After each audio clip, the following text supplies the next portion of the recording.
کیا پختون وہی طائفہ اور وہی جماعت ہے جن کے ظہور آنے کی پیشن گوئی حضرت محمد صلی اللہ علیہ وآلہ وسلم نے حضرت قیس عبد الرشید رضی اللہ تعالیٰ عنہ کو دار اسلام میں لانے کے بعد کی تھی؟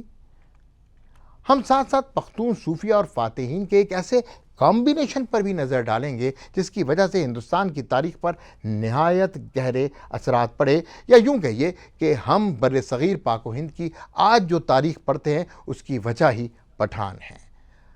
سرزمین افغانستان تحفظ اسلام کا ناقابل تسخیر قلعہ ثابت ہوئی۔ دین اسلام کے عروج، تحفظ اور پھیلاؤ کے لیے فرزندگان افغانستان نے عزم و استقلال سے کام کیا۔ چنانچہ آج تیغ و شمشیر کی بات ہو تو سبکتگین محمود غزنوی، محمد غوری اور احمد شاہ ابدالی کی خدمات ناقابل فراموش ہیں۔ تصوف اور روحانیت کی طرف دیکھا جائے تو خواجہ ابو الحسن خرقانی سے لے کر عبد الرحمن جامی تک، اور پھر حضرت سید علی حجویری رحمۃ اللہ علیہ سے لے کر حضرت میاں عمر چمکنی رحمۃ اللہ علیہ تک ان گنت مشاہیر اسلام خدام دین کو اسی سرزمین نے جنم دی، جنہوں نے تعلیمات اسلام کو زیب تن بنا کر رہتی دنیا تک اسے پھیلا دیا۔